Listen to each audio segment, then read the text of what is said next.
Então, hoje, o meu objetivo é falar, né, com vocês sobre os fundamentos da disciplina de farmacognosia, né? O que é essa disciplina de farmacognosia? O que a gente vai estudar, né, nessa disciplina? Então, eu vou conversar com vocês sobre os produtos naturais e o desenvolvimento de fármacos, tá? Como objetivo da aula, nós teremos verificar, eu preciso falar um pouco para vocês sobre o histórico da utilização de produtos naturais. Vou falar também de produtos naturais como fonte de matéria-prima farmacêutica e de algumas substâncias ativas de produtos naturais como protótipos de fármacos. Eu tenho certeza que muitos desses medicamentos, muitos desses fármacos obtidos a partir de produtos naturais, vocês já conhecem. Alguém gostaria de citar algum fitoterápico ou medicamento? Edera helix. Como? Fitoterápico é Edera, né? Edera, exatamente. O Edera é um xarope. Para que ele é utilizado? Antitussígeno. Muito bem, Ana Paula, antitussígeno, né? Então, o Edera é um exemplo, tá, de fitoterápico obtido a partir de material vegetal, tá certo? Para esta aula, eu coloquei duas referências, tá? Então, o Oliveira, que ele está na biblioteca virtual. Então, nesse capítulo aqui, Conceitos e História de Farmacognosia, coloquei aqui também as páginas, tá? Que vocês precisarão ler, que é a de 16 a 24. E o livro do Simões, de 2017, o capítulo 9, as páginas 107 a 126, é o capítulo que trata de produtos naturais e o desenvolvimento de fármacos. Então, aqui nós temos o significado dessa palavra, né? Farmacognosia, tá? Então, gnosia significa conhecimento. E fármaco, farmacon, né?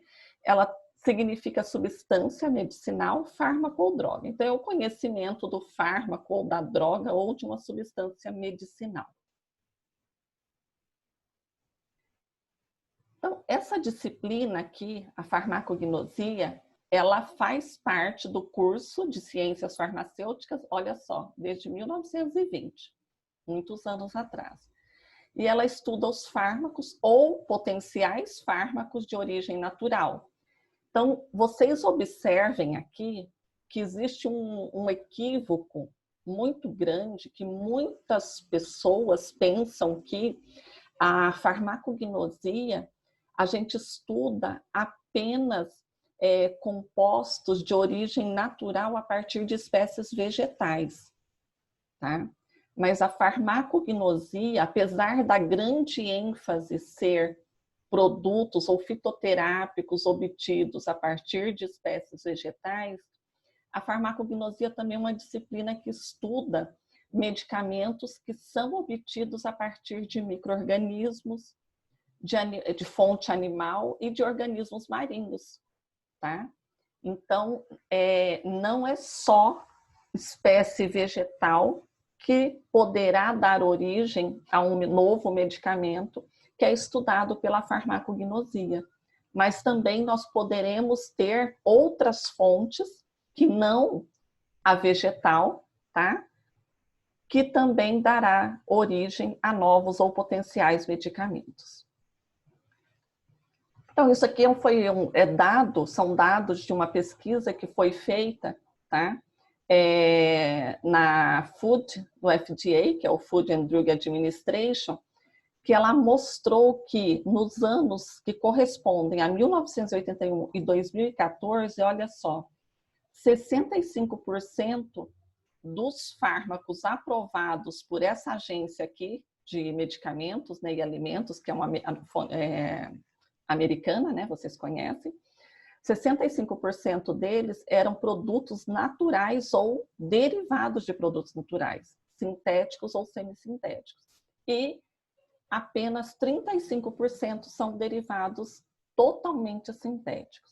Então, ou seja, a grande maioria aqui dos medicamentos e alimentos aprovados pelo FDA nesse período aqui são todos produtos naturais ou derivados de produtos naturais, certo?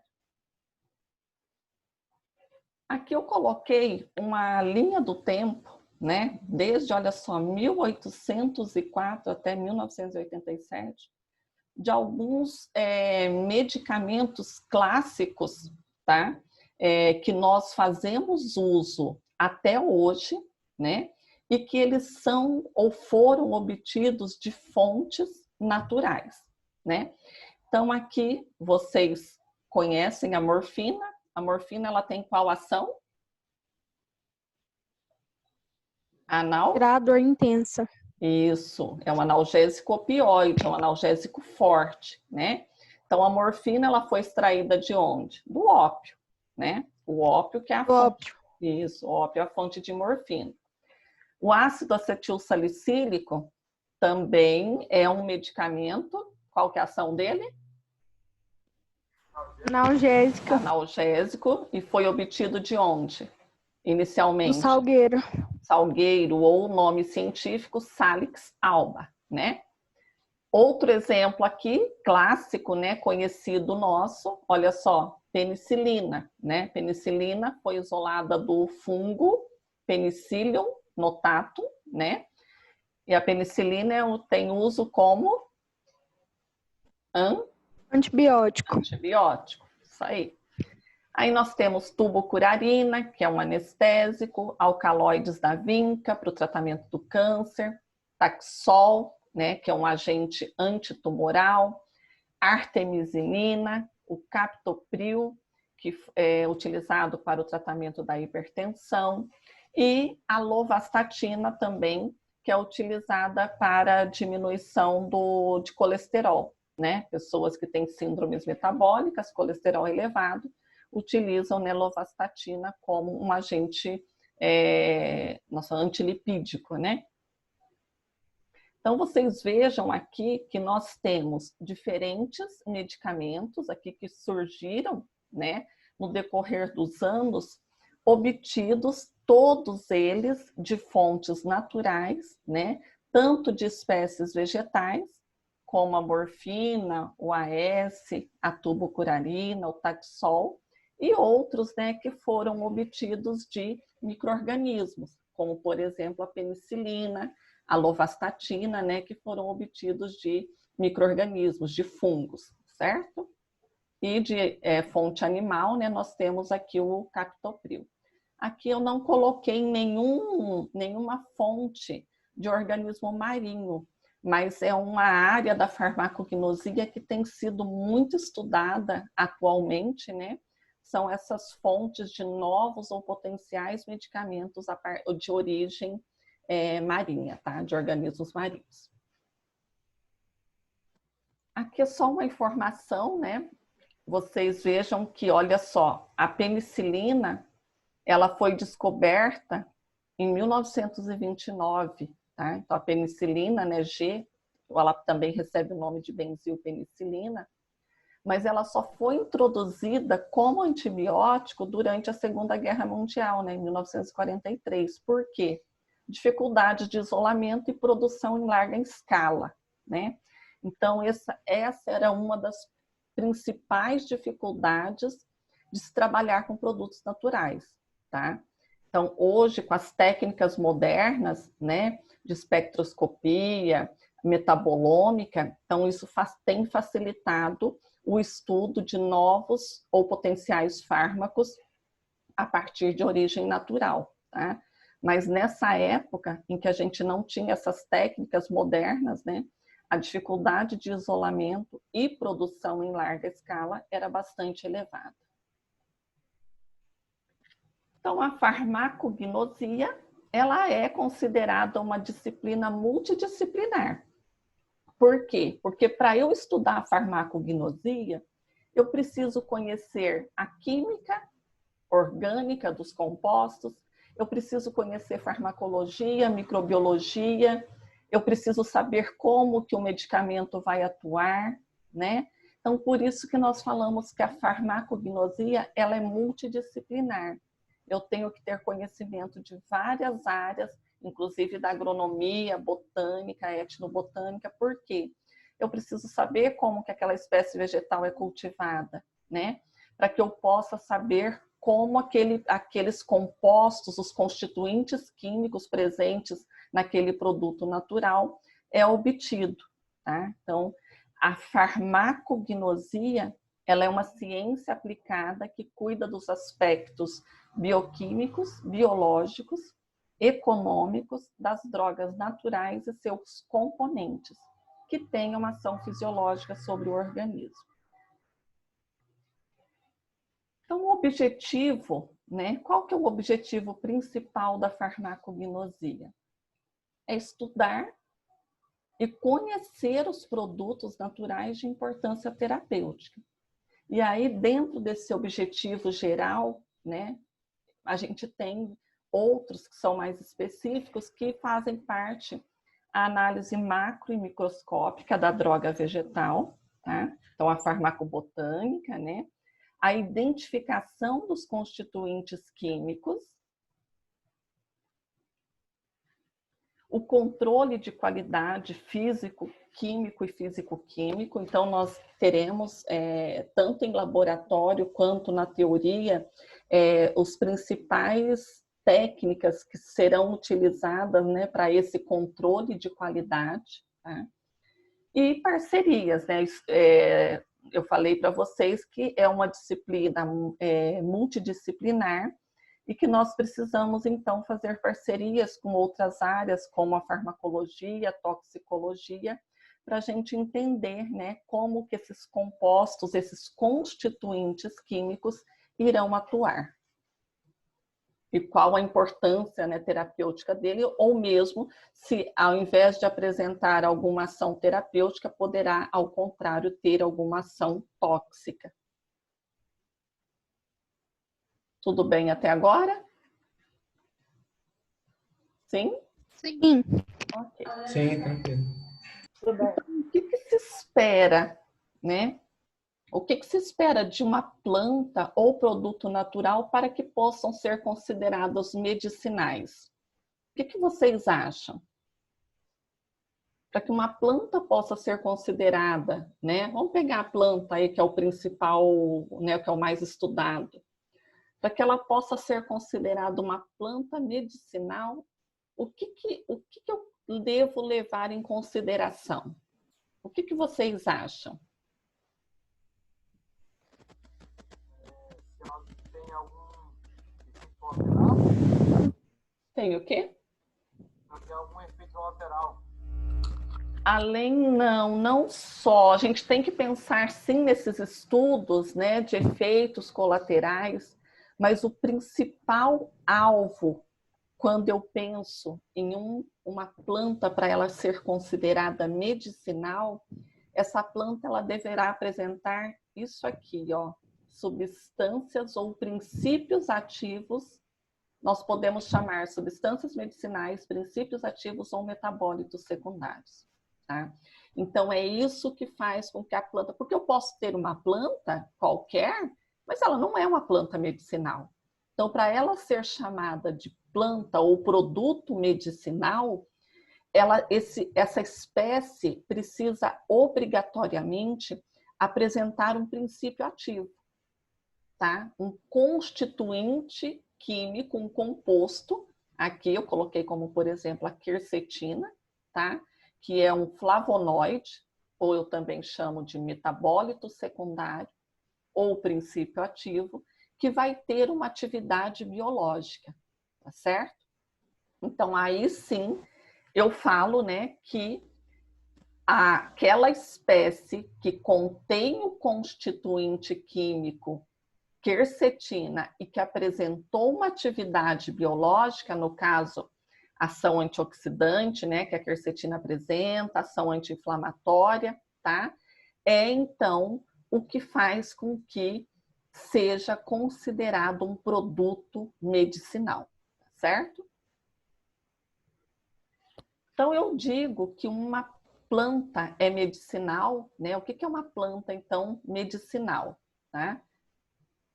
É uma espécie vegetal, que ela pode ser cultivada ou não, né? Porque ela pode não necessariamente ser cultivada, tá? E ela é utilizada com propósitos terapêuticos. Então, possui substâncias com ação farmacológica, tá? Ela tem um princípio ativo com uma ação farmacológica, uma ação terapêutica, no caso a quercetina tem ação antioxidante, anti-inflamatória. Ela é utilizada para a cura, controle de enfermidades agudas, são de livre acesso e uso para a população, né, considerada patrimônio popular, e são populares no mundo todo desde a antiguidade. Então, eu vou falar um pouquinho para vocês sobre a história da farmacognosia.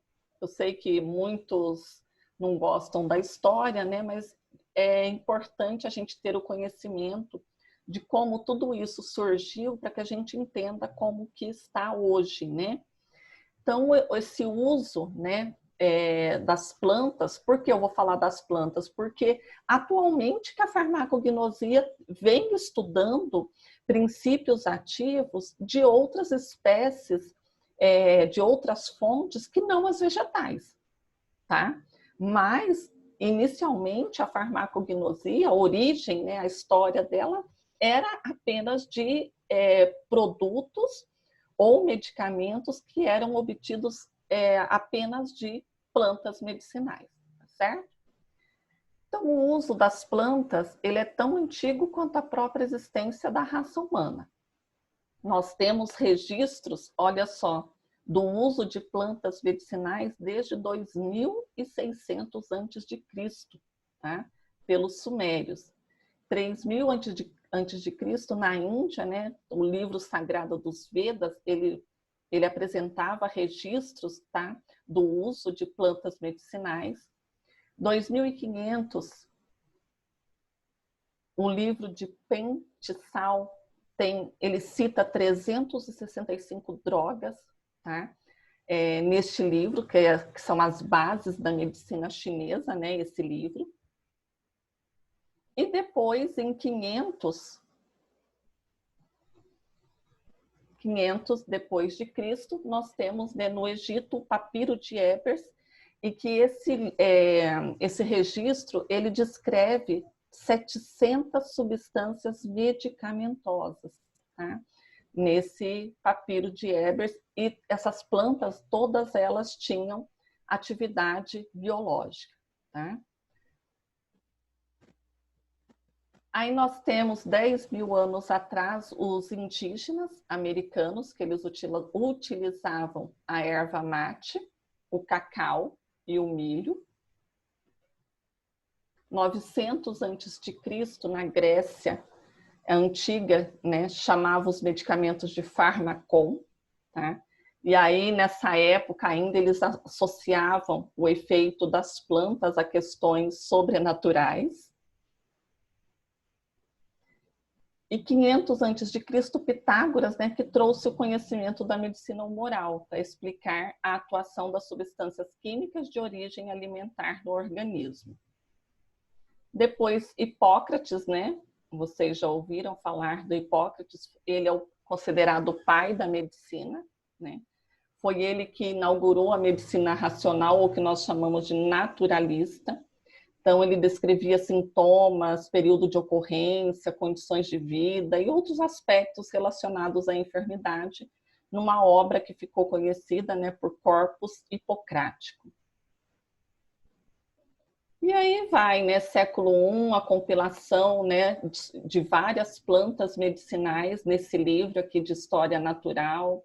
Depois na farmácia, né, surgiu o Galeno, no século II, em que ele formulou as formulações galênicas, né? Foi ele que deu início, né, às formulações galênicas, contendo misturas complexas de espécies vegetais a partir dos antigos conhecimentos dos gregos e dos egípcios.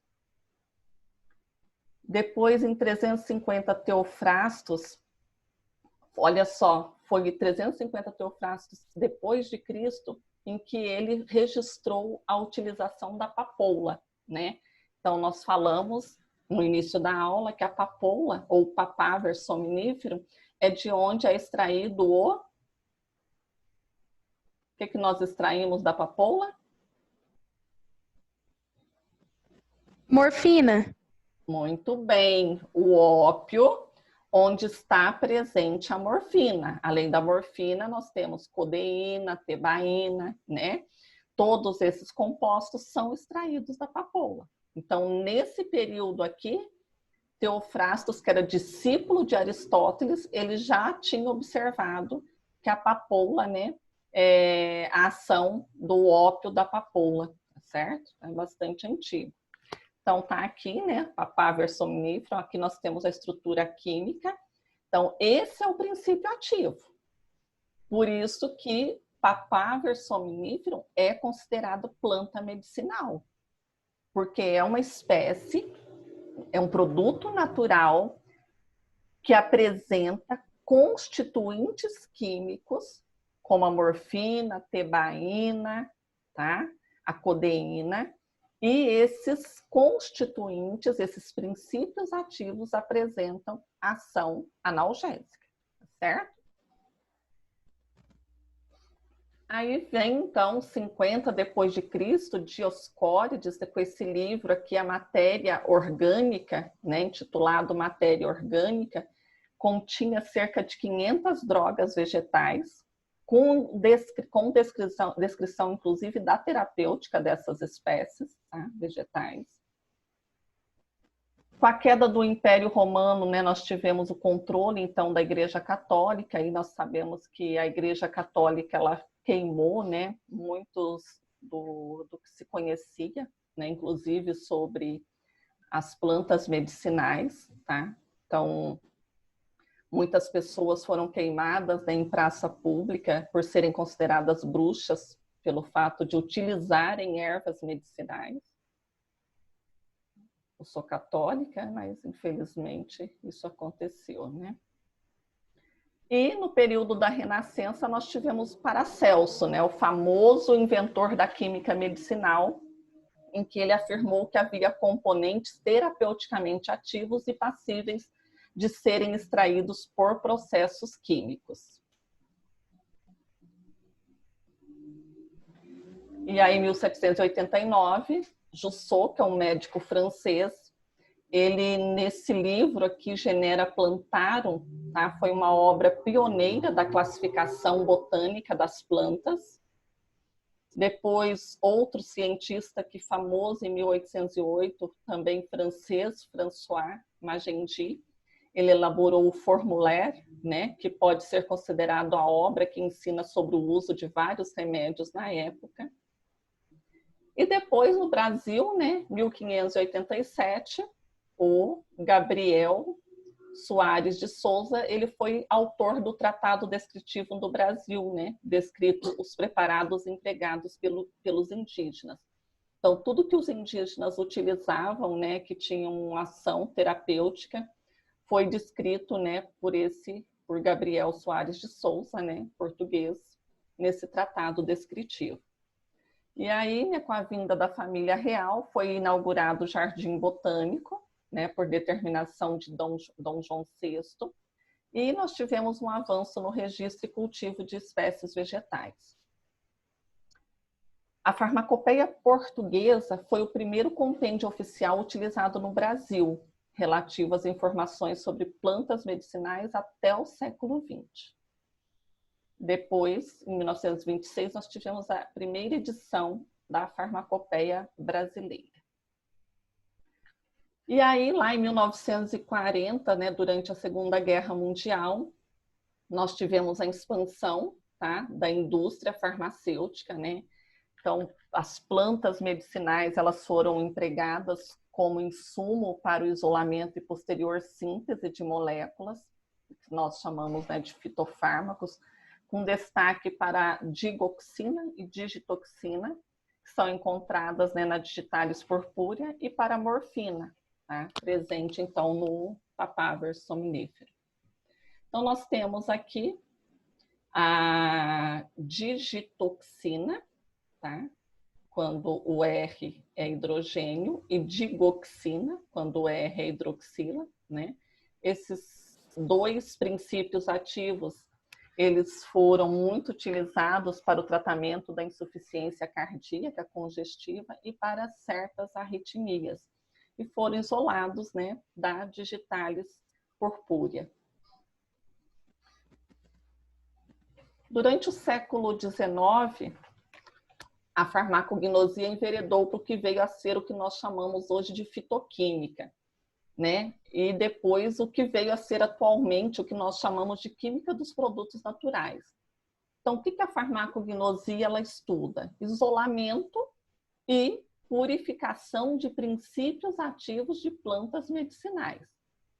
Além de plantas medicinais, também princípios ativos de origem não vegetal. Pode ser tanto animal, quanto de micro-organismos, quanto de origem marinha também. Então, muitos dos trabalhos, dos compostos ou princípios ativos que nós conhecemos no passado, a gente deve aos trabalhos, né, dos farmacêuticos alemães e franceses. Então, na Europa, né, que nós tivemos aí muito do conhecimento, né, que foi repassado por Pierre-Jean Robiquet, Joseph Caventou, Pierre-Joseph Pelletier, e na Alemanha por Friedrich Serturner, né? Então, foram identificados, e nós tivemos a contribuição, né, da identificação de vários produtos naturais, que eles foram precursores de vários fármacos que são utilizados até hoje, tá? Então, aqui a gente tem nesse quadro, né, vários fármacos, né, que foram descobertos no século XIX, e a gente tem, então, o impacto, né, da investigação das